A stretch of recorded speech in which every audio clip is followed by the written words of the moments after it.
नमस्कार दोस्तों, आज हम समझेंगे कि जब सरकार किसी को जेल भेजने पर पूरी तरह से अड़ जाती है तो फिर कोर्ट के सामने बंद लिफाफे का ब्रह्मास्त्र आखिर क्यों निकाल लेती है। ये सील बंद लिफाफा या फिर बंद लिफाफा आखिर है कौन सी बला।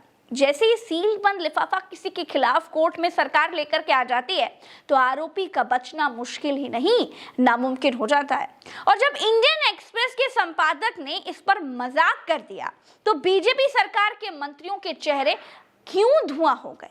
आज के इस वीडियो में सरकार के बंद लिफाफे वाले हथियार को हम आप सबके सामने खोलेंगे। तो चलिए शुरू करते हैं। दोस्तों, सील बंद लिफाफा ये जो शब्द है ये अदालती कार्रवाई में इस्तेमाल होता है। सील बंद लिफाफा यानी कि एक ऐसा डॉक्यूमेंट जिसे सरकार दूसरे पक्ष के साथ शेयर नहीं करना चाहती।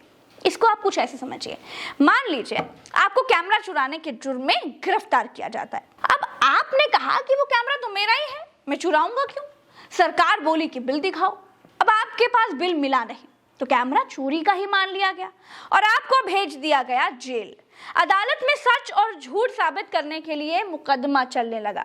आप जज साहब को यही साबित करने में लगे हुए हैं कि जज साहब ये कैमरा तो मेरा ही है, मैंने चोरी नहीं किया। लेकिन तब सरकार ने इस बीच कोर्ट को बंद लिफाफे में कुछ दे दिया जिसमें हो सकता है कि कैमरे से निकली हुई फोटोएं बताई गई हो कि आप किसी आतंकी के साथ बैठे हो, या हो सकता है कि कोई वीडियो हो जिसमें आप देश के खिलाफ कोई साजिश रचते हुए दिखाई गए हो। अब ये वीडियो या फोटो तो सील बंद लिफाफे में है, जो सरकार ने दिखाया वो जज साहब ने देख लिया। आपको तो मालूम ही नहीं है कि सरकार ने जज साहब को आखिर क्या दिखाया। मामला तो सील बंद लिफाफे में है जी। मतलब आपके खिलाफ ऐसा सबूत सरकार पेश कर रही है जिसके बारे में आपको कुछ पता ही नहीं है। जज साहब भी आपको बता नहीं सकते, अगर बता देंगे तो देश की सुरक्षा को खतरा हो जाएगा। तो सील बंद लिफाफा आपको बिना कोई मौका दिए, आपकी बिना जानकारी के आपको मुजरिम साबित करने का एक हथियार है। इसका आविष्कार तो कुछ अच्छे के लिए ही हुआ होगा, लेकिन जब सरकार बात बात पर हर केस सील बंद लिफाफे में लाने लगे तो चीफ जस्टिस का खींचना तो तय है कि ऐसा क्या है यार कि बात बात पर जब देखो सील बंद लिफाफा लेकर चले आ रहे हो। इसीलिए अभी कुछ दिन पहले चीफ जस्टिस ऑफ इंडिया ने कहा है कि सील बंद लिफाफे में जानकारी देने से प्राकृतिक न्याय के सिद्धांतों का उल्लंघन होता है। सील बंद लिफाफे में जवाब देना याचिकाकर्ता को अंधेरे में रखने जैसा है। दोस्तों, सील बंद लिफाफा तब लाया जाता है जब जानकारी लीक होने का डर होता है। मतलब लिफाफा सील बंद होता है, अगर किसी ने खोल दिया तो पता चल जाता है। इससे खुफिया सबूत सार्वजनिक होने का टेंशन खत्म हो जाता है।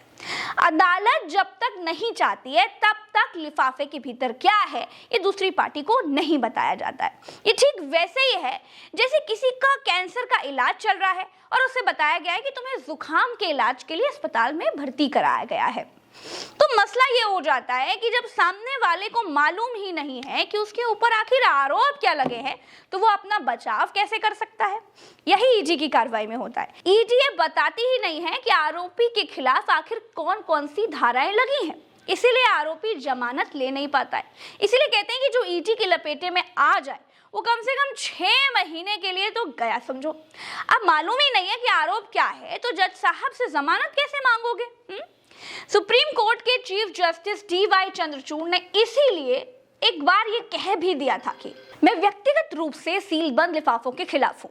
होता यह है कि हम वो देखते हैं जो मामले से जुड़ा दूसरा पक्ष नहीं देख पाता है, हम उसे दिखाए बिना मामले का फैसला कर लेते हैं। ये मूल रूप से न्यायिक प्रक्रिया के उलट है। अदालत में गोपनीयता नहीं हो सकती है। दोस्तों, उम्मीद है कि आपको समझ में आ गया होगा कि सरकार सुप्रीम कोर्ट में सील बंद लिफाफा आखिर क्यों पेश करती है, सील बंद लिफाफे की जरूरत आखिर पड़ती क्यों है और अदालती कार्रवाइयों में इसका उपयोग क्यों किया जाता है। तो दोस्तों, जानते रहेंगे तो जीतते रहेंगे, इसीलिए जानना बिल्कुल भी मत छोड़िए। प्रज्ञा मिश्रा के एनालिसिस वीडियो जरूर देखिए। आज के लिए इतना ही, चलते हैं। राम राम, दुआ सलाम, जय हिंद। चैनल को सब्सक्राइब करना मत भूलिएगा। हमारे चैनल को ज्वाइन जरूर कर लीजिएगा, वो भी नाम मात्र फीस के साथ। नमस्कार, जय हिंद, जय भारत।